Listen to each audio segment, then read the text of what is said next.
今回のドラクエ動画は、ロト、天空、箱舟シリーズ、すべてのドラゴンクエスト作品は繋がっているのではないか、何かと繋がりがあるのではと思わせる部分が作中で出てたこともあり、気になった方もいるのではないでしょうか。そのため、様々な公式から出ている膨大な資料を一つに集約して、各々の作品の繋がりがあるのではないかと思われる部分をこの動画でまとめてみました。皆さんもぜひ様々な資料を購入して見ていただけるとより楽しめるのではないかなと思います。それでは、各々の作品のつながりの断片を見てみましょう。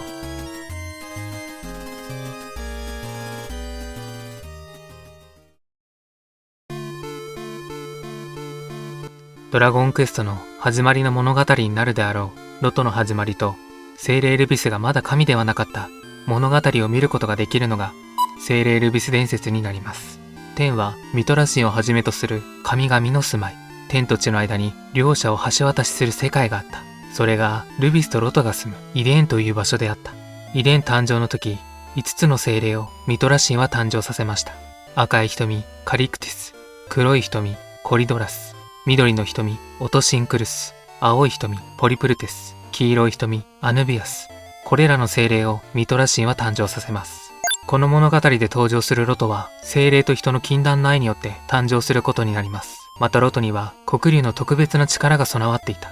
ドラクエ3でも登場するラーミアは神の乗り物として使われていて、天に暮らすことのできなくなった者が身勝手に地上を目指すために用いてラーミアを使用しました。それを見たミトラ神は憂えてラーミアを滅ぼそうとしますが、一匹のラーミアは慈悲の女神により逃げ延びました。その時女神がつけていた7色の宝石がラーミアによりバラバラになり、これがグリーンオーブ、パープルオーブ、レッドオーブ、ブルーオーブ、イエローオーブ、シルバーオーブ、ブラックオーブと分かれました。魔法オーブという大きな火山のようなものがあり、それが噴煙の予兆があってイデーンの危機が訪れていた。そしてこの危機から逃れるためにラーミアに乗るためオーブを探すことになります。オーブを探している中、黒竜に出会い、ロトは一撃を食らわし黒竜を認めさせ、欲しいものは全て手にしなければ仕方がなかった黒竜は7つのオーブをすでに所持しており、それをもらうことになります。そしてロトは竜の末裔ということがここで判明することになります。その後恋仲であったロトとルビスは婚約することになります。本来は一族違いでの婚約はありえないことだったのだが、この婚約はミトラ神の信託にもあったようで、2人は一族違いであったが婚約できるのであった。しかしその婚約の直後、魔法オーブが噴煙、7つのうちの1つブラックオーブを手にし、その様子を見るべく魔法オーブの元へとロトは向かうことになります。魔法オーブの元へたどり着くと、ロトの同族であるいとこのダトニオイデスがその場に。昔から蔑まれていたロトはいとこと戦うことに。そして戦いの中でロトが手にしていたブラックオーブをダトニオイデスが切ってしまい、異形のものへと変化してしまいます。この異形のものを仕留めるには火山へ飛び込むほかありませんでした。そこへルビスがラーミアに乗って火星に来ます。ロトとルビスは世界が尽きようとも僕らは一つだ、そう言い放ち、ダトニオイデスと共に火口へ落ちることになります。そして魔法部は崩壊し、イデーンは滅んでしまうのであった。その後ルビスはミトラ神にこの悲惨な運命で犠牲になった者を弔うべく6つのオーブと共に地上へと使わされました。また精霊と竜と人間の血を継ぐ青年は幾度ともなく生まれ変わり、その使命を果たすことを義務付けられました。元身内である英雄と怪物は今もなお果てぬ戦いを続けている。世の勇者は全て彼の末裔であり、その魂は分かち持つものである。そしてただ一つの名のもとに生まれたものである。その名はロト。このような内容として描かれたのが最初の勇者のロトの物語でした。ここから魔王との因縁の戦いが続いているという感じです。ロトの勇者は天の血、竜の血、人の血が合わさったものが基本的に勇者の血となります。しかし時を重ねる中でロトと呼ばれるものはこれに限らず、勇気を持って行動する者がいずれロトと呼ばれるとキャラバンハートで判明します。また表紙に出てきたこのドラゴンはドラドラと呼ばれており、ルビスがいい子にしていた時にこの竜を授かります。そしてルビスが言葉をちゃんと教えれば喋るようになると言われていました。そしてこの竜こそが後に聖竜、竜の女王、竜王という形で転生していると思われます。この竜の口調は精霊ルビス伝説で女性であることが分かっており、そのためドラクエ3 HD2D 版の時に竜の女王に感謝しなければなりませんと、竜の女王とルビスの関係性がわからない部分だったと思いますが、このドラドラが竜の女王になったと思われます。またルビスは炎の精霊として登場するのですが、ドラゴンクエストタクトでの属性はメラ属性であり、大地の精霊ではありますが、その炎の精霊の時代の血筋の部分は今でも残っているという感じになります。というわけで、今回の振り返りはここまでになります。また次回もよろしくお願いいたします。時系列的には始まりのロトの物語からドラクエ11の間に入ると思われるのがドラクエ7の世界になるかと思います。この世界では4点ほどつながりを思わせる内容が確認できます。1、ラーミアのような不死鳥の紋章。ラーミアの模様に関しては、主人公とキーファが東の神殿の調査をしている際に4つの星具を集める際に石段を動かすのですが、この部分の石に書かれているのが不死鳥になっています。不死鳥といえばラーミアであり、ラーミアは亡くなっても再び蘇る不死鳥であり、これによりロト関係と思わせる部分が登場します。2、キラーマシンの始祖であるプロトキラー。キラーマシンの始祖であるプロトキラーという魔物は、このドラクエ7にしか登場しなく、時系列的にも一番最初のシリーズに該当すると思われます。このプロトキラーはドクター・デロトと呼ばれる科学者により作成されたマシンで、このプロトキラーは様々な形で進化をしていきます。プロトキラー、メタルハンター、キラーマシン、キラーマシン2、キラーマシン3、スーパーキラーマシン。ドクター・デロトが関与したキラーマシンの形式は調べたところこれらかと思います。この他にはガチャコッコ、メタッピー、メタルドラゴン、メカバーンなどがこのドクター・デロトによって作成されたのではと思われます。またこのドクター・デロトに関してはドラクエ8の格闘上で登場したと思われる部分、ドラクエ5では最終的にはキラーマシンをお供で呼んでいたり、メカバーンなども登場することから、もともと人間だったミルドラースイコールドクター・デロトであり、そのミルドラースが進化の秘宝と黄金の腕を使用して完全体の神をも超えたとされるミルドラースとなり、その生涯は天空の勇者たちに倒され、魔界で終えたのではないかなと思われます。エスタークはもともと水色が本物のエスタークで、ピサロがエスタークだった橙色のものは、すべて元のエスタークのレプリカではないかなと思っています。これらはすべて黄金の腕輪がない状態の失敗であったと思われます。しかし、ミルドラースの進化に関しては、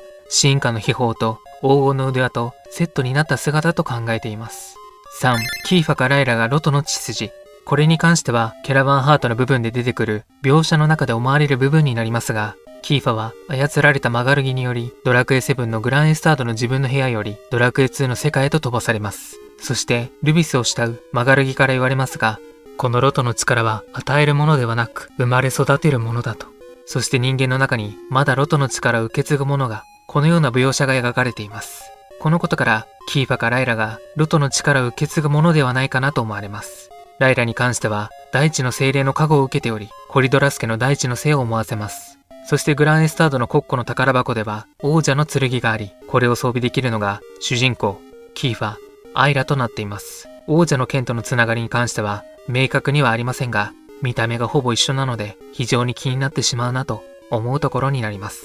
4、漫画版でのロトシリーズの関係。堀井雄二さん監修の漫画版では、キーファがドラクエ2の世界へロトの紋章で登場した蜃気楼の塔を元に追体験するというシーンが描かれています。これに関しては、キャラバンハートでドラクエ2の世界へ出向いたからこそ、その時代のロトの血筋の追体験ができたのではないかなと思っています。このような感じで4点ほどドラクエ7とロトシリーズのつながり、ドクター・デロトの各々のシリーズの関わりはこのような感じではないかなと思っております。それぞれ明確には語られていませんが、非常につながりを彷彿させてしまうなと思うところです。というわけで、今回の振り返りはここまでになります。また次回もよろしくお願いいたします。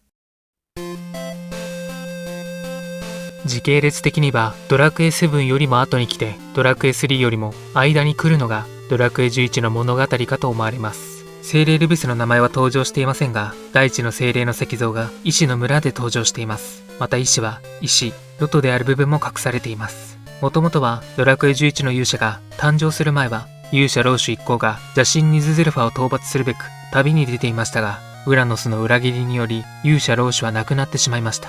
その後賢者セニカは老主のもとへ時渡りをするために旅をしますが、目的は達成できず、力尽きて時の番人になります。老主の末裔のドラクエ11勇者誕生後は、ウルノーガの策略により悪魔の子と呼ばれ、勇者は追われる勇者となってしまいました。そしてオーブを集め、退治の場所へと仲間たちと向かうが、ウルノーガンの仲間になったホメロスにより、勇者はダメージを受けてしまいます。この時に、ホメロスが持っていた闇の玉、これはブラックオーブの一部ではないかなと思われます。そしてホメロスは、後に異形のものへと変化をしていきます。勇者の剣を奪われた勇者たちは、ウルノーガンにより、世界を崩壊状態にされてしまうが、その後ウルノーガを討伐した勇者一行は、この世界崩壊時に亡くなってしまった仲間のベロニカを救うべく、忘れられた塔へと向かいます。そこには、時の番人というものがおり、時を渡れるのは勇者のみだと言います。その場の勇者と仲間たちは、この場で別れることになり、勇者はウルノーガと戦う前の状態へと戻ることになります。この時点で勇者がいなくなった世界が天空シリーズにつながると考えられていましたが、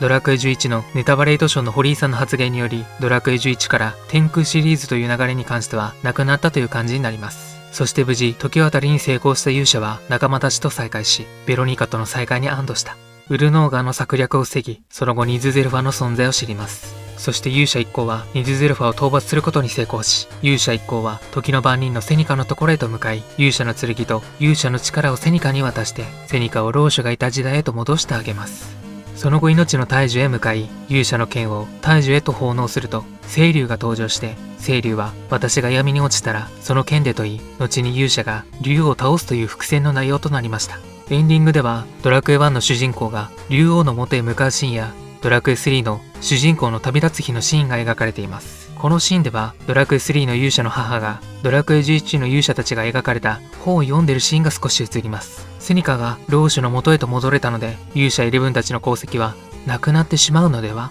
そのように思ってしまうと思います。ここに関してですが、過ぎ去りし時を求めたシーンで、まず11がウルノーガを討伐した後にベロニカが亡くなる前に戻った時間軸、11が旅立ちベロニカが亡くなる前の時間軸、両方の時間軸がベロニカが亡くなる前の時間軸に一つに集約されていきます。そのため記憶に関しては、セニカが時渡りをした際に神がこれって前にもこんなことあったよなという形でうっすらと覚えているという表現になっています。集約するという観点から見ると、領主一行が事を得るので11たちの功績はなくなった感じになりますが、赤い方に勇者11たちのことが描かれているので、その心配はないと思われます。セニカは勇者たちを見て勇気あるものと言っているので、セニカがしっかり初期伝として残したと思われます。細かな部分をどのように把握したのかについては、勇者の力をセニカに渡した際にその経歴の記憶も引き継いだのではないかなと思われます。ロトの紋章を継ぐ者たちへでは、剣王がその力を引き継ぐ際に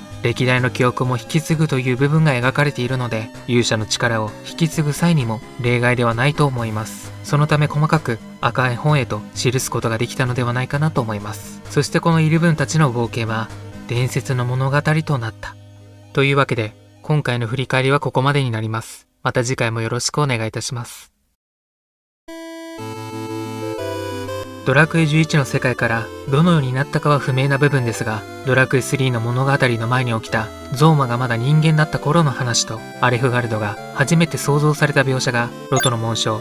を継ぐ者たちへで描かれております。アルトとゾーマは精霊ルビスより託された暗黒の王母を守るという大地の精霊恩寵教団にゾーマとアルトは属していた。ハーゴンのようなものが暗黒の王母を奪い、アルトがそれを阻止します。邪教心に染まりし者はハーゴンのようになるのかもしれません。まだ力が小さいうちの指導の脅威退くべく、ゾーマとアルトの前に精霊ルビスが登場して、二人に世界を守る者たちであることを告げて、勇者の力を持つアルト、大地の精霊の神官騎士ゾーマとして精霊ルビスに仕えることになりました。次第にルビスへの思いが湧き出たゾーマは、勇者の力を持つアルトだけが必要なのだとアルトに対してゾーマは嫉妬します。そして勇者は禁断の愛によって生まれた血脈だということを知り、ゾーマアルトの力に対して憎悪を抱き始め、力が欲しいと願いました。またゾーマの一途な思いに、ルビスもまた人であった時の感情がゾーマの行動によって呼び起こされるが、勇者を守るという使命を根に強く思い、そのゾーマに対する感情を切り離すのであった。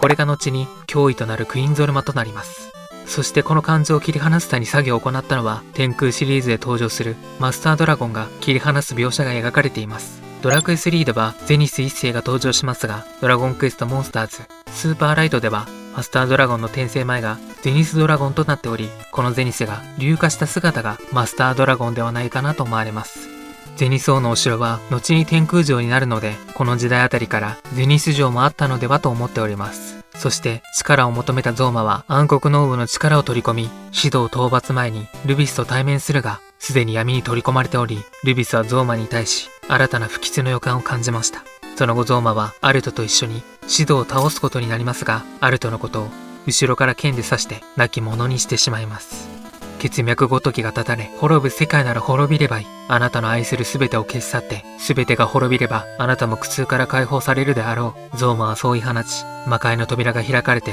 魔界の王となるべく、ゾーマは進むのでした。その後ゾーマの行方がわからなくなり、全ては暗黒の王部のせいと思ったルビスは、暗黒の王部を封じる大地、アレフガルドを創造し、ここらに暗黒の王部を封じて、その土地に光の結界を覆いました。上の世界には正義を植え、異なる世界よりその道を継がねば、そして途絶えた希望も。上の世界に植えた世界樹は、ドラクエ11に登場したあの大樹のようなものが、ドラクエ3の世界樹の場所に植えられ、ドラクエ3のドワーフの下の四方の真ん中に世界樹が登場する感じになります。また、ロトの勇者の血筋が途絶えてしまい、その道を継がねばならないわけですが、これはキャラバンハートの時のように、勇気ある者として認められた勇者をこの時代呼んだのではないかなと思われます。個人的に可能性があるのは2点ありまして、一つは伝説の物語となった11の系列の子孫ではないかなと思います。ロトシリーズの準ルートは老主の路線だと思うので、本来歴史からなくなってしまうが、セニカによって初期伝として残されたあの11の世界線のところから読んだのではないかなと思っております。二つ目は大地の精霊の加護を得ていたドラクエ7にて登場したユバールの民のジャンの子孫の系列になるかと思われます。キーファかライラがロトの血筋と思われるため、大地の精霊のあざがあったジャンもまた対象の一人かと思われます。彼は生まれた時はあざがなかったのですが、突如としてそのあざが現れるという不思議な登場の仕方をしています。またその後、魔物から人々を守ることをしていて、そのため彼の子孫の系列をその一人として迎えた可能性も考えられます。というわけで、今回の振り返りはここまでになります。また次回もよろしくお願いいたします。これはドラクエ11の物語からドラクエ3の物語が始まる前の高度な文明ムー帝国の話。世界中のエキスが不死をもたらすこと、それを利用して人工生命体を誕生させました。人工生命体を誕生させただけでは満足せず、その生命体に魂を吹き込もうとしました。この魂の憑依により登場したのがゾーマの後の脅威、イマジンとなるのであった。ムー帝国はイマジンの暴走した力によりイマジンと共に海中に没しました。しかし、再びイマジンは地上へと現れ、ムーの民は精霊ルビスに祈りを捧げ、精霊ルビスはその体を闇のオーブへと封じて、オメガルーラーを使用して、一旦はこの脅威は免れたのであった。そしてこの一件に関わっていたムーの民のタオとゴルゴナを封じることになります。その後大魔王ゾーマとなったゾーマは、魔界から魔王軍を引き連れて、世界に向けて侵攻が始まります。地上の地下にアレフガルドを創造していたことを知り、暗黒の王部の所在をルビスに聞きますが、ルビスは答えないため、石像にして封印してしまいます。ルビスが石像になったことにより、タオとゴルゴナは封印から解かれ、タオはその贖罪を償うべく進み、ゴルゴナに関してはイマジンの復活のためにと、それぞれ行動し始めます。そしてムー帝国崩壊後は、アリア藩が世界中を治めていました。ゾーマによる世界侵攻も始まっていたため、ゾーマの配下である魔王バラマスは手下を預言者とし、サマーオサへと手配をし始めます。そしてアリア藩は世界中を我が物にせんと企んでいると、そのためサマーオサをまず攻め入るということを告げられ、最初は疑っていたが、その予言の能力が優れていた預言者の言うことを聞かざるを得なかった。そしてサマーオサはアリア藩に兵を向けて大きな戦争が起きてしまいます。その後は皆の知っての通り、国は分裂してアリア藩も今では小さな国になってしまいました。このようにオルテガが旅を始める前の出来事では大きな戦争やこのような出来事があり、大きな戦争に関してはゾーマが率いる魔王軍のバラモスにより起きたことだったのでした。というわけで今回の振り返りはここまでになります。また次回もよろしくお願いいたします。大きな戦争の後、勇者オルテガは旅立ち、勇者サイモンと出会います。オルテガとサイモンは互いの剣を交えてお互いのことを理解するようになります。そして魔物の追っ手から巻こうとするために二手に分かれて行動することになります。ギアガの大穴で合流することを約束し、その場を後にします。オルテガはその後旅の途中でクイーンゾルマと遭遇し、バハラタの近郊に封印したそうだ。その後サイモンは玉王座に帰路するも王の命令を3度聞き、オルテガとの合流をせねばと告げるが、サマオサの王はバラモスの配下であるボストロールが化けていたのであった。サイモンは国中を人質に取られていたため、ボストロールの言うことを聞かざるを得なかった。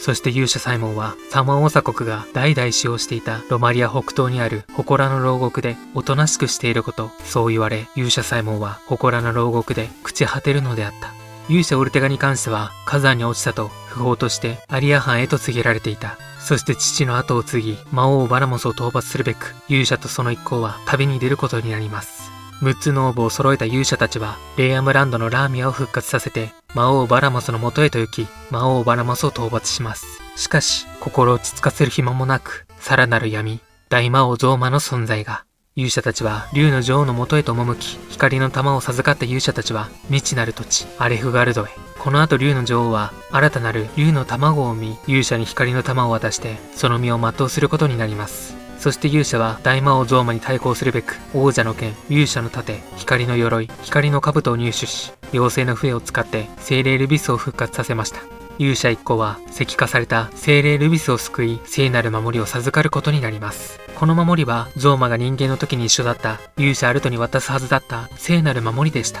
あの時渡しておけば彼は亡くならずに済んだのかもしれない。この聖なる守りは古の勇者の称号を刻んだ成長の紋章、これを身につけていれば即死を免れると。精霊ルビスは大魔王ゾーマのこと、竜の女王のことを話し、再び力を取り戻すために消えてしまいます。この消えてしまった後は第二の大魔王ゾーマの誕生を予見してイマジンと戦うロトの子孫たちを見守るため上の世界へと赴きます。精霊ルビスが封印された際に復活してしまったゴルゴナにより世界じゃ徐々に腐敗していき、精霊ルビスの力も徐々に落ちていってしまった。そこでティーエという小妖精に魂を宿し、来たるべき戦いに備えるのでした。そして勇者たちは太陽の石と雨雲の杖を携えて虹の雫を手に入れた勇者たちは大魔王ゾーマの居城へと向かいました。奥へ進むとキングヒドラと交戦中だったオルテガに出会い、その父の思いを受け取りその身を看取りました。そして勇者たちは死闘の末大魔王ゾーマに勝利するのであった。大魔王ゾーマは光あるところにまた闇がある。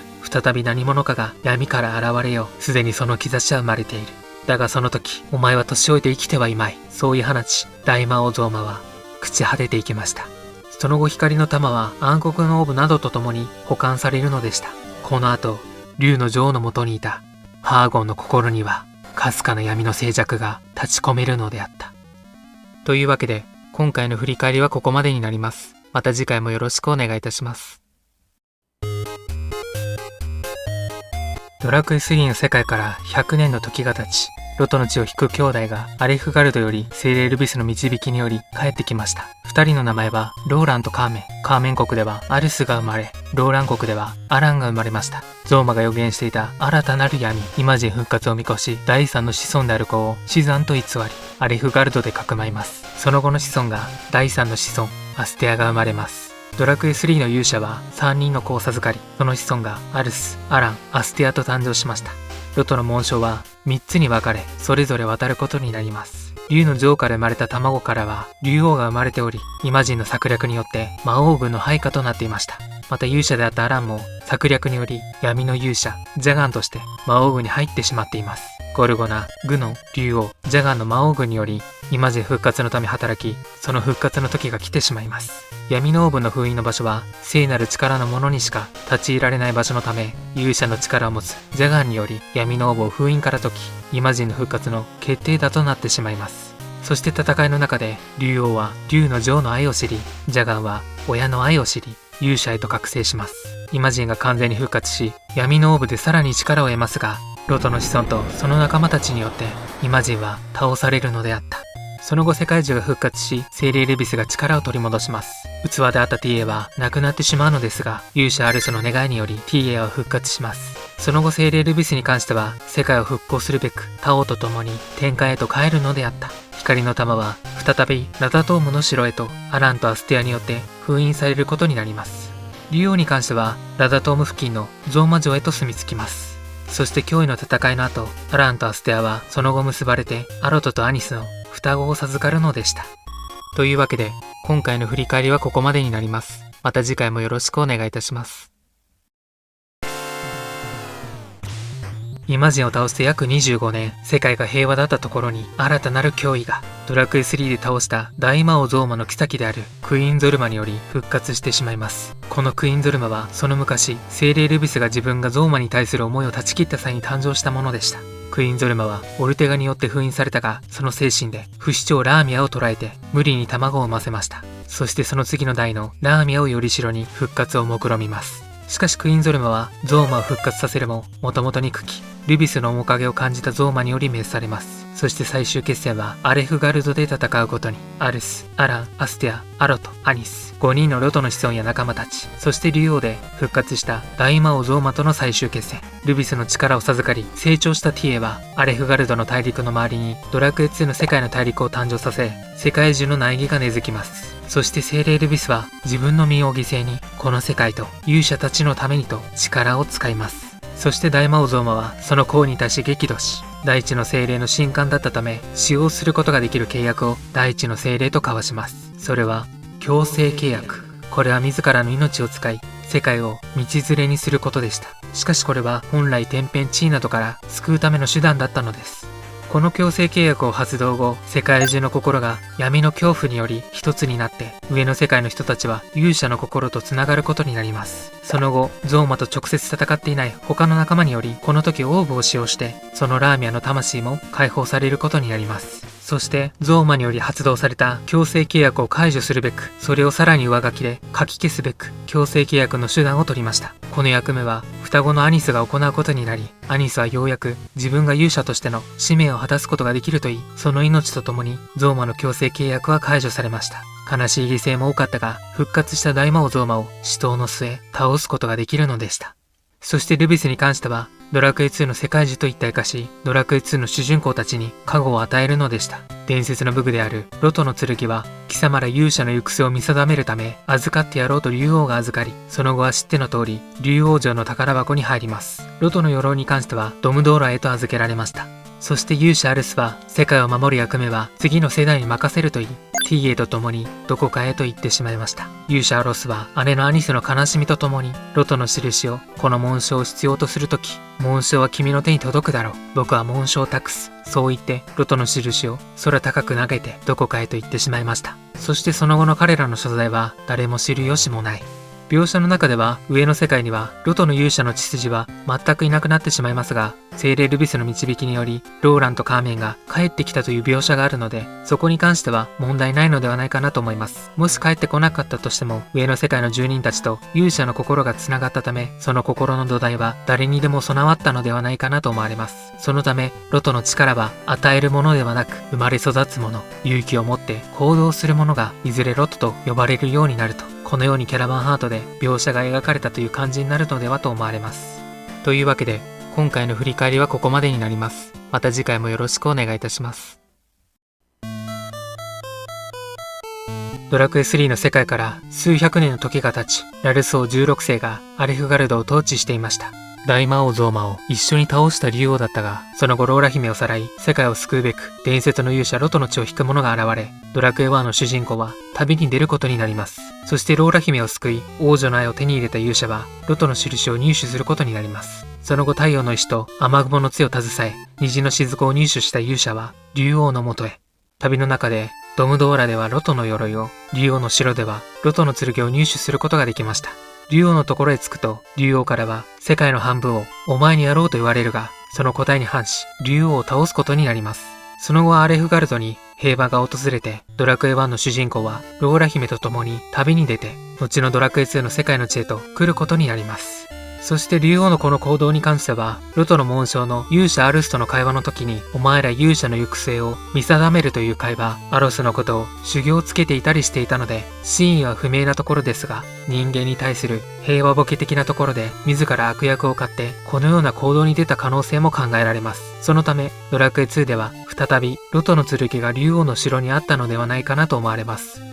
というわけで、今回の振り返りはここまでになります。また次回もよろしくお願いいたします。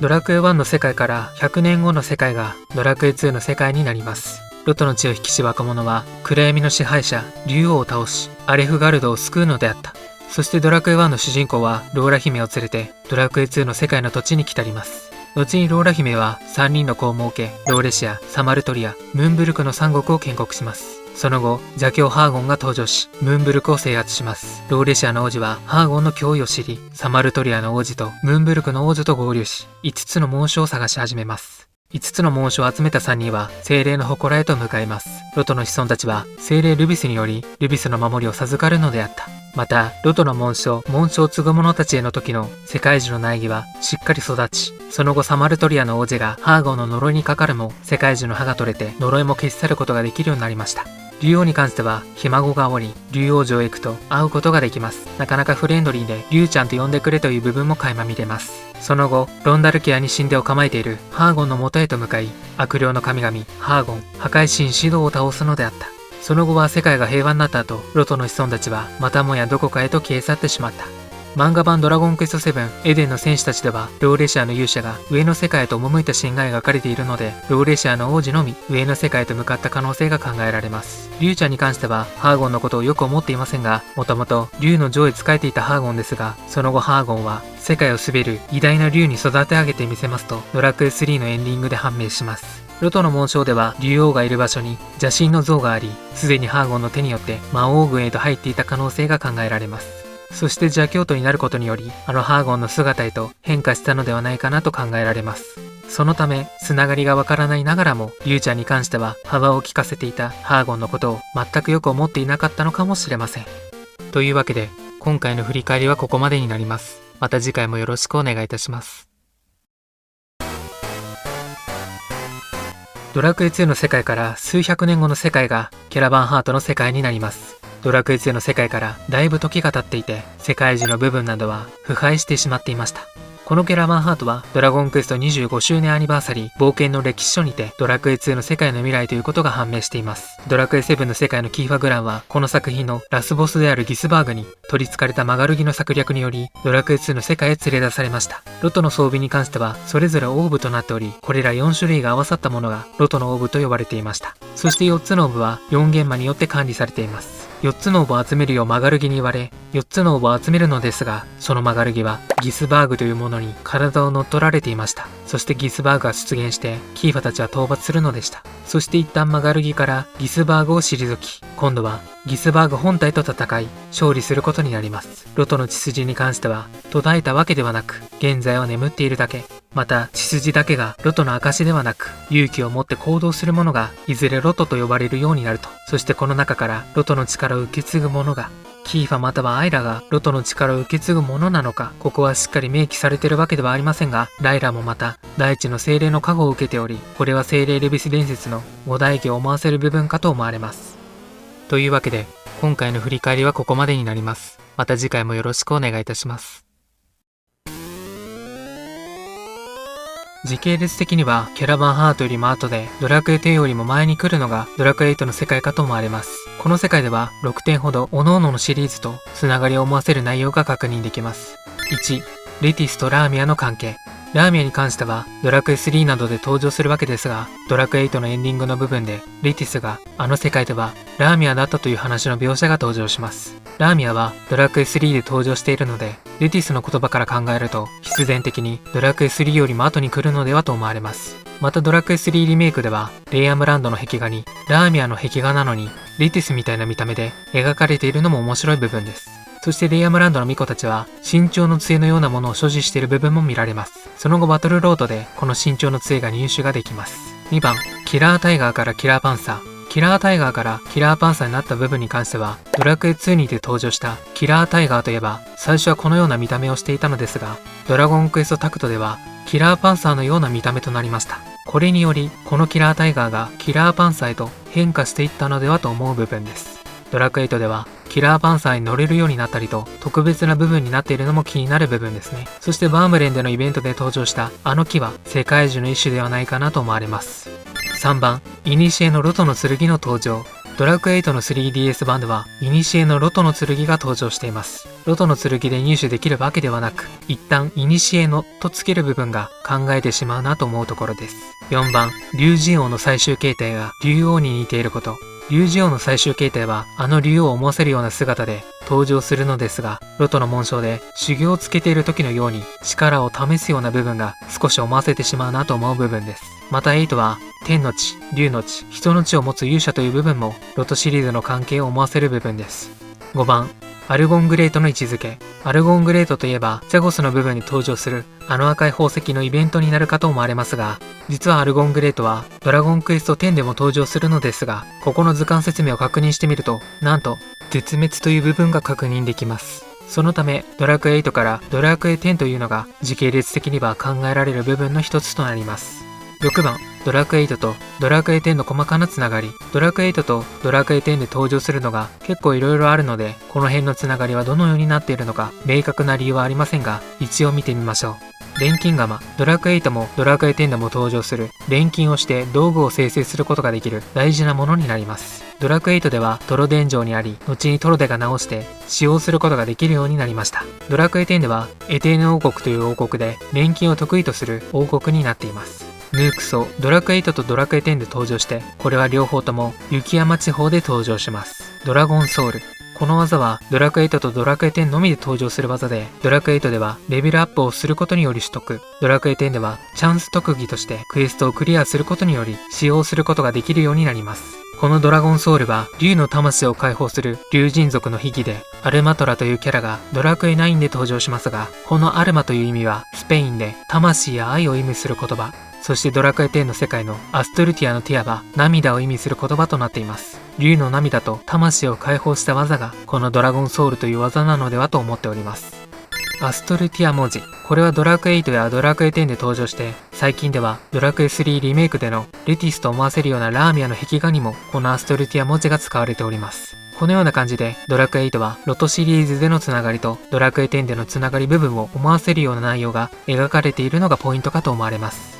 というわけで今回の振り返りはここまでになります。また次回もよろしくお願いいたします。ドラクエ9の世界は全ての世界と孤立しているが、全ての世界と橋渡しができる世界ではと思っています。しかし時系列で当てはめたとすると、ドラクエ7とドラクエ11の間に来る世界かと思われます。またスーパーキラーマシンは世界が作られる前に存在していたという文面があり、何かしらの理由でキラーマシンが送られて後に合体してスーパーキラーマシンになったのではないかと思われます。スーパーキラーマシンはキラーマシンの合体により誕生したのがドラゴンクエストモンスターバトルロードのモリーセレクションのカードにより判明します。そしてドラクエ9の世界の名称はドラクエ10ではトコシエのゆりかごと呼ばれており、後にゼニアスという名前ということが判明します。ドラクエ9の世界の名前はゼニアスということを覚えておいてください。我は空と海とを分かち、空には星々を、海には大地を浮かべた。鳥や魚獣、花々や木々、ありとあらゆる生き物を我は空に海に大地に作り、最後に人間たちを作った。人間にも様々な人がおり、正しき人間と悪しき人間とおり、栄えるのが悪しき心の人間ばかりで、生き物を苦しめる支配者が多かった。そんなグランゼニスは創造した人間に呆れて人類を滅ぼそうとします。しかし娘の女神セレシア自身は人々に希望を持っていました。そして女神セレシアは人間の良さを父のグランゼニスに示そうと自らを世界中へと変えます。女神セレシアが元の姿に戻るには、人々の清き心の証が集まれば世界中に女神の果実が実る。そしてグランゼニスは世界中を守り使える存在、天使を創造します。その後ドラクエ9の主人公たちが神の国を赴いた時には、グランゼニスの姿はその場にはいなかった。しかし復活した女神セレシアからはこのような発言が聞けます。父グランゼニスが滅びたのなら、私もこの世界もとうに消え去っているはず。そしてグランゼニスは何かしらの理由により10の魔物へと分かれたことが判明します。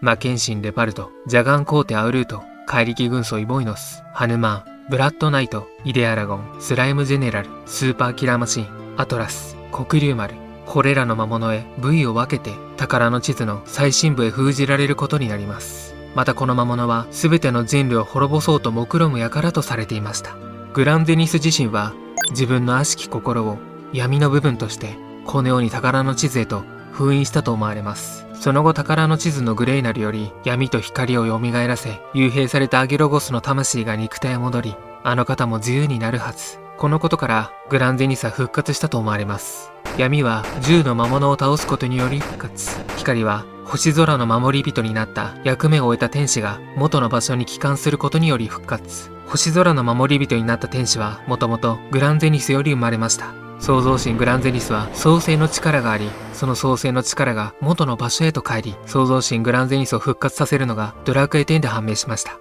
そのため光の復活はエルギオスとの戦闘後に星空の守り人になった役目を終えた天使たちが創造神グランゼニス復活のためにその体が元の場所へと帰ったのではと思われます。そして女神セレシアはドラクエ9の主人公たちがエルギウスとの戦闘が終わった後どのようになったかは不明ですが、ドラクエ10に登場するプクフルからは大好きなあの子がいなくなってという部分、マギエルという天使からはあるものが過ちを正してくれたという部分が見られます。そしてバージョン 7.4 ではかの女神はすでに亡くなっているという部分からすでに女神セレシアはこの世にはいないのではと思っております。女神セレシアという文字はなかったが、創造神グランゼニス復活の際に何かしらのことがあって消えていなくなってしまったのではと考えられます。この部分に関してはもしかしたら現在ドラゴンクエストウォークで魔王とグランゼニスの関係、そして女神セレシアも出ているのでこのストーリーで語られるのではないかなと思っております。ドラクエ10の世界の中でもたびたびセレシアに関するワードもあるので今後のバージョンで判明する可能性もあります。その後、創造神グランゼニスは自分が傲慢だったことや判断を誤ると思われることから2人の女神ゼニシアとルティアナを誕生させます。この辺りで新たに天使も創造したと思われます。その後、ゼニシアとルティアナの成長を見守る中、ドラクエ9の世界ゼニアスを未知なる生物ジアクト燃焼体が攻めてきます。創造神グランゼニスは敗北を予感したためルティアナとゼニアスの生き物をゼニアスの外へと逃がしました。この時にドラクエ9の主人公と聖竜グレイナルも一緒に旅立ちます。ルティアナを送り出した後、ゼネシアは創造神グランゼニスと共にジアクトと戦闘するが力を及ばず敗北してしまう。創造神グランゼニスはゼネシアを大樹の鳥かごという場所へ封じ、ジアクトを討伐するために最後の手段を選んだ。それが喪失の呪い。創世の力は創生する能力だが、喪失の呪いは全てを無に返す最終手段であった。この最終手段によりジアクトは呪いに侵され逃げ去り、ゼニアスを守ることはできたが、創造神グランゼニスの体は呪いに蝕まれてしまうのであった。創造神グランゼニスは呪いを消し去ろうと地下神殿の深くに己を封じて長き眠りにつくのであった。ドラクエ9の物語からドラクエ10になるまでの物語はこのような内容が描かれておりました。グランゼニスはもともと人間を滅ぼそうとしていたが、その世界を守ろうと身を挺して行った行為、主人公と女神セレシアのやったことは非常に偉大なことだと思うところです。というわけで今回の振り返りはここまでになります。また次回もよろしくお願いいたします。常しえのゆりかごから逃げ延びたルティアナは創造神グランゼニスより賜った創世の力により苦音に続く苦難に満ちた旅の果て、たどり着いた安息の地にてドラクエ10の世界アストルティアを創造した。このアストルティアを創造するまでの旅の中でかなりの時が経つが、そこで一緒に逃げていた人間はその旅に耐えることはできなかった。そこで女神は女神の果実を人間に食べさせ、人間たちを天使にするのであった。この天使たちは天聖教というところで後に暮らし、女神ルティアナはジアクトからアストルティアを守るためにアストルティアの盾を創造する。この盾はジアクトからアストルティアを発見させないための守りの盾であった。そしてルティアナは7つの種族詞を後に創造します。竜族、ナドラガ、エルフ、エルドナ、オーガ、ガズラバン、ドワーフ、ワギ、ウェディ、マリーヌ、プクリポ、ピナヘト、人間、グランゼニスを創造した。後に種族神たちは各々の種族を創造します。その後平和だったアストルティアにも危機が訪れてしまいます。異界滅神ジャゴヌバというものが飛来して、そのジャゴヌバから放たれた魔性により汚染された地を世界を守るべく、苦渋の決断により切り離した大地が魔界となった。戦いの中でルティアナはジャゴヌバを封印し、己の身を光の川へと変えて、魔界の魔性がアストルティアに来ないようにアストルティアと魔界を完全に隔離することになります。ジャゴヌバの封印に成功するが、その力は強大でたびたび力を働き、大魔王、冥王ネルゲル、最悪の王などが誕生してしまいます。女神ルティアナが姿を消した後、優れた竜族が他の種族を支配するべきと考え、竜族の神ナドラガはアストルティアへの信仰などがありました。ここで人間の神グランゼニスと竜族の神ナドラガとの神々の戦いが始まります。そして世界を平和に導こうとしていた英雄もいましたが、ジャゴヌバの力によって最悪の王へと変貌してしまいます。この最悪の王をアストルティアから退かせたのがドラクエ9の主人公と聖竜グレーナルであった。白星家を携えた初代王者は天井より舞い降り、聖竜グレーナルと共に最悪の王を退けるのであった。その後ドラクエ9の主人公と聖竜グレーナルは次期時の王者の英雄を手助けする存在となりました。ドラクエ10のゲーム開始までの物語は7500年以上あり、アストルティア誕生までを考えると数万年以上の時が流れております。この間には勇者アンルシアの誕生や竜族の神ナドラガと人間の神グランゼニュス神の戦い、ドラクエ10の主人公が誕生して、その後5000年の時を超えてゲーム開始時点まで飛ばされるなどいろいろなことが起こります。そしてドラクエ10の主人公たちが冒険する中で時が経ち、女神ルティアナとジャゴヌバが復活して神たちの因縁の対決についに決着の時が。ドラクエ10の主人公と今まで冒険してきた仲間たちと共に戦い、その長き戦いが終結するのであった。その後、女神ルティアナは消滅してしまいます。この1回目神ジャゴヌバはジアクト燃焼体のジアゴヌバということが後に判明し、トコシエのゆりかごからルティアナを追ってアストルティアに来たのであった。ジアクトからアストルティアを発見させないためにアストルティアの盾を創造したのに、なぜジャゴヌバは来てしまったのか。ここに関してはアストルティアの盾が完成する前にすでにアストルティアに来ていたことがバージョン 6.3 で判明します。そしてこのアストルティアの盾を破壊してジアクトがアストルティアの座標をわかるようにするために初代勇者と盟友で協力して盟友が盾を破壊してしまいます。何千年も前の人がなぜ今生きてるのかというと、その生前の功績を称えられた者は英雄となり、来るべき時に復活して新たなる神となる試練を受けます。そしてそれを乗り越えた者が進化の儀を行い、新たなるアストルティアを守る種族士になる予定でした。彼ら二人はもともと勇者と呼ばれる存在で、大魔王討伐時に一族の揉め事に巻き込まれ、アシュレイが勇者に、レオーネは盟友という形になりました。アシュレイはその後妻に欺かれ、レオーネは大魔王の討伐時にアシュレイの妻に石化状態にされてしまいます。レオーネは再び石化から解除されたと思いきや、アシュレイの子孫とのさらなる大魔王討伐に加勢するも、アシュレイの子孫は亡くなってしまい、それをレオーネがやったのだと疑いをかけられ、見せ物のように亡くなってしまいます。レオーネは後に魂の状態で天使と遭遇するが、その天使はジアクトの根回しされた天使でした。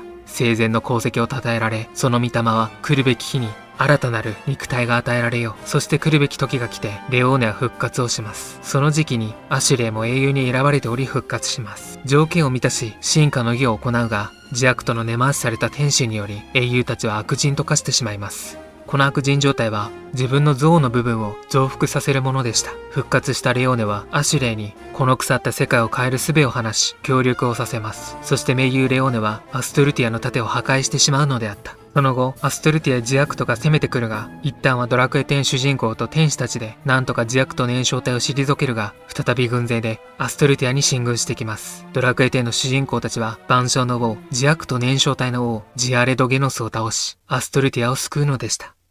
その後、ドラクエ10の世界では、ジアクトがアストルティアに登場したことにより、創造神グランゼニスが使用した喪失が広がってしまっていた。これらの内容を調べるべく、ドラクエ9の世界、ゼニアスへと向かいます。ゼニアスへ到着した一行は、大樹の鳥かごに封印されていた女神ゼニシアの封印を解き、呪いの原因である創造神グランゼニスのもとへ。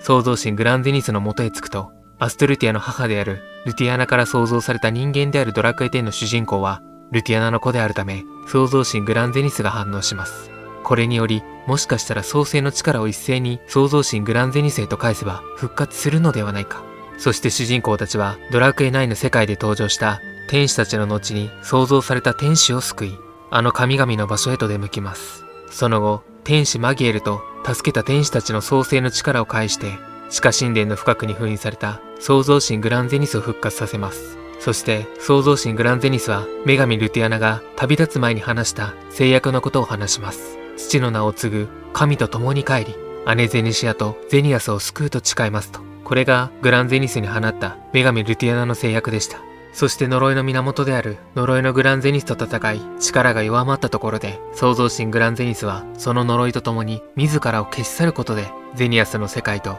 アストルティアの世界を救うのであった。しかしここで思い出してほしいのは、女神セレシアが放った言葉。父グランゼニスが滅びたのなら、私もこの世界もとうに消え去っているはず。このことから主神がいないということは、後にゼニアスは滅んでしまうということ。ここで出たのがアストルティアの神、女神ルティアナの種族士、人間の神であるグランゼニスでした。最初のグランゼニスは人間を滅ぼそうとしていた。しかしそれは過ちだと女神セレシアが正してくれた。女神ルティアナは人間を愛す神としてグランゼニスを名付けたわけである。バージョン 7.3 では竜族の神ナドラガとの戦いでの傷を癒したグランゼニスを復活させ、ゼニアスの主神になるべく必要だった王爵と王冠のうちの王冠を手にし、ドラクエ10の主人公たちは再びゼニアスへと向かいます。そして女神ゼネシアと再会し、グランゼニス神はこう言います。神には世界への愛が何よりも必要だと。自分はアストルティアの神であるわけだから、このゼニアスを何よりも愛している女神ゼネシアがなるべきだと。そして王冠を女神ゼネシアに渡し、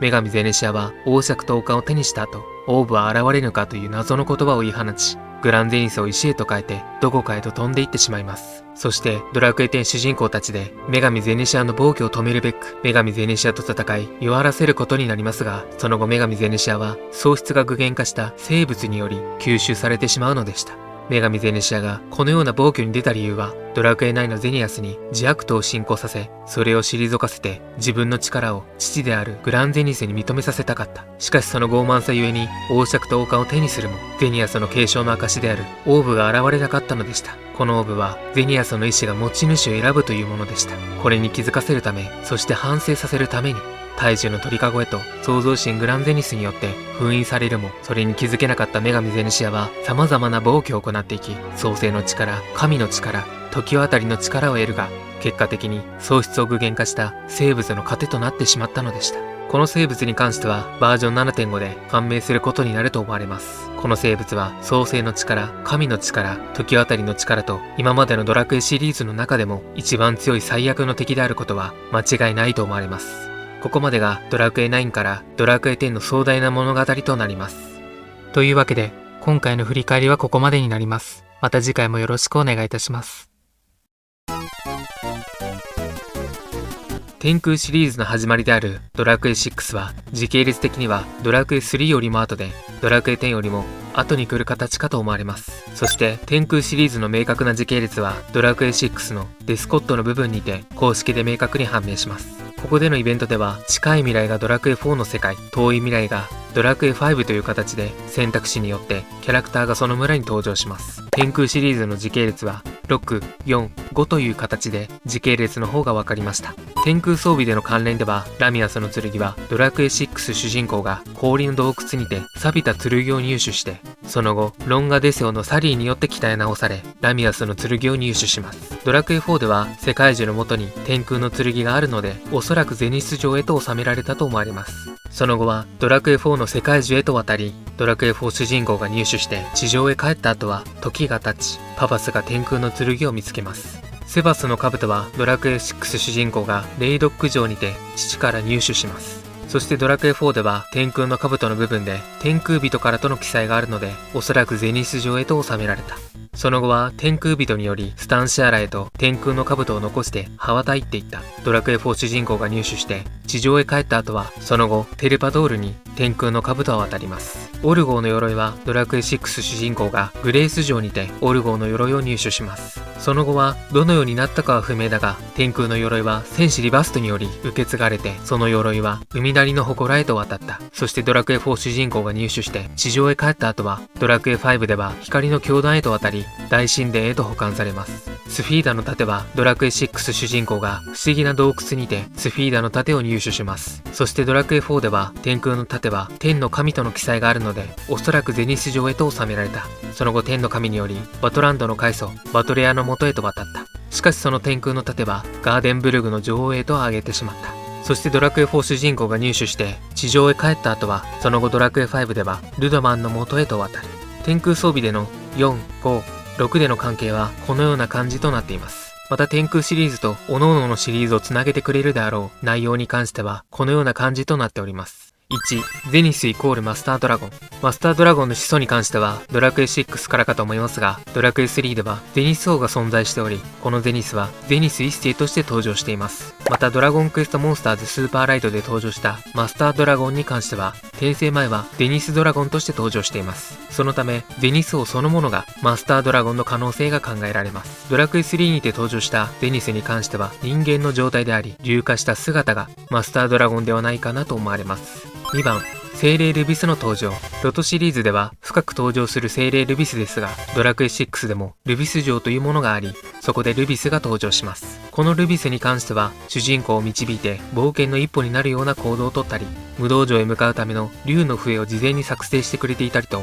物語を進む上でかなり重要なポジションにいます。ゼニス城では世界樹の苗木もあり、世界樹を再び根付かせるためなどで、下の世界から再び上の世界へと訪れた可能性があります。3番、新たな勇者の誕生。ルトの紋章で勇者は皆アレフガルドへ来たため、上の世界では勇者はいなくなってしまったことになっています。しかしルビスの導きにより、上の世界へと来た可能性はあります。漫画版のドラゴンクエスト7では、ローレシアの王者が上の世界へ来ているという描写も描かれています。そして個人的にはドラクエ3からドラクエ6につながる時系列と思っていますが、ロトの紋章を継ぐ者たちへ似て、ゾーマとの戦いの中で勇者の心と一つになる部分があります。この時に勇者の心と一つになったことで、その土台はできたのではないかなと思っています。そしてそこから勇気ある行動をしたドラクエ6の主人公が天空の部分の始祖として選ばれたのではないかなと思います。4番、ダークドレアムとグランマーズ。このダークドレアムはドラクエ10の世界アストルティアにも登場して、グランマーズとの関係も見られました。グランマーズがいた世界はダークドレアムにより滅ぼされて、そしてアストルティアの世界へとやってきました。グランマーズはダークドレアムに世界を滅ぼされた後、ダークドレアムを倒す方法を探し、その過程で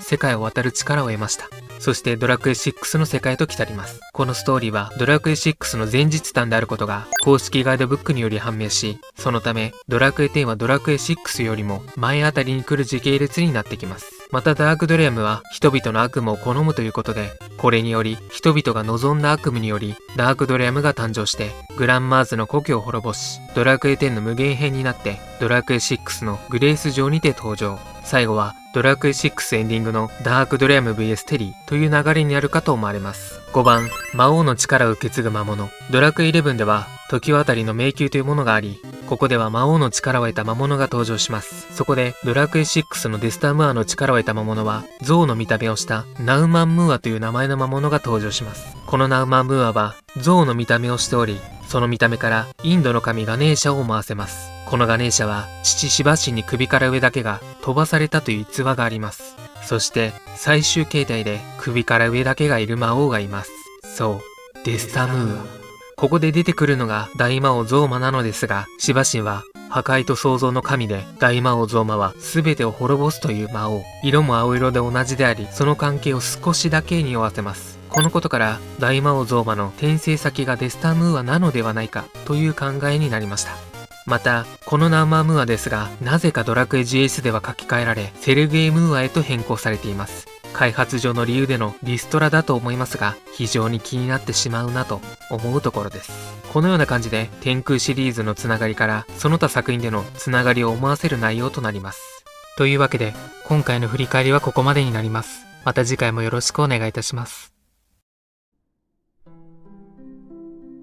ここまでまとめてきましたが、いかがだったでしょうか。全体的にドラクエシリーズを可視化すると、このような感じでまとめることができました。上の世界ではそれぞれ海中世界があり、下の世界ではそれが描かれていない感じとなります。時系列で整理した場合は、精霊ルビス伝説に始まり、最後はドラクエ5という形になるかと思われます。そしてマシンモンスターを作成したとされるドクター・デロトはグランマーズのように何かしらの方法で時を渡る方法を得得したのではと思います。ドラクエ8の時点ではすでに老人であり、それに限界を感じたドクター・デロトはドラクエ5にて黄金の腕は進化の秘宝を知り神になりたかったドクター・デロトは最終的に魔物になり、そして最後は天空の勇者によってその生涯を終えた。キラーマシン3に関してはシリーズ作品では登場しませんが、どこかには隠されているのではと思っております。そして今後ドラクエ関係で気になるのは3点ありまして、女神セレシアはどのように消えてしまったのか、緑色の本の内容は結局何なのか、ドラクエ12の内容は勇者が闇落ちした物語が含まれるのか、現状気になっている部分はこの3点になります。皆さんは何が気になっていますか？よろしければ教えていただければと思います。というわけで、ドラゴンクエスト全時系列はもしかしたら全部繋がっているのではないかという内容で、いろいろ資料を再確認して考察も交えながらまとめてみました。皆さんもまだプレイしたことがない作品がありましたら、ぜひお手に取って遊んでいただければと思います。ここまでご視聴していただきありがとうございました。また次回のドラクエ動画でお会いしましょう。それでは失礼いたします。またね。バイバイ。